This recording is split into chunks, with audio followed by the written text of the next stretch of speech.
This program is brought to you by the Payroll Department, serving the Four Corners community with expertise, professionalism, and care. You're watching Durango TV News. I'm Ashley Dixon. Water, roads, and infrastructure. Those are the priorities that State Representative J. Paul Brown says are on his agenda for the 2016 legislative session starting in January. Brown, a Republican from Ignacio, Colorado, said water will be at the top of his list, and he wants to see Colorado build a water storage project on the South Platte River to meet the growing demand on the Front Range. 80% of Colorado's water is generated on the western slope, but 87% of Colorado's residents live on the Front Range.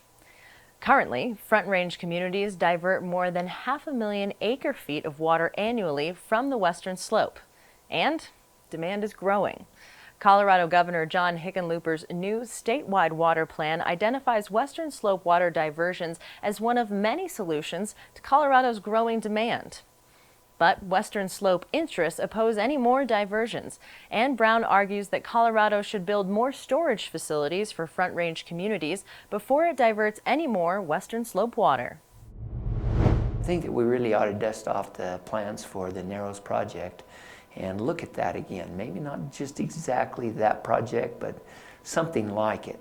And that project was projected to have be bigger than Blue Mesa. It would be the largest reservoir in the state of Colorado. You'd have flood control. You would have recreation, of course.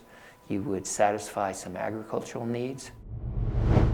A history of the Narrows project will sound familiar to those who've been involved with the Animas La Plata project over the years. Congress originally authorized construction of the Narrows project in 1944 to address water demands in the Missouri River Basin.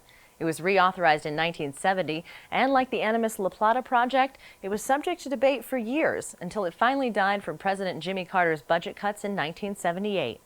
Brown said that the South Platte River carries more than 2 million acre-feet of water a year downstream. The Narrows project would store 650,000 acre-feet when full. To follow J. Paul Brown's legislation, visit the state legislator's website at ledge.state.co.us.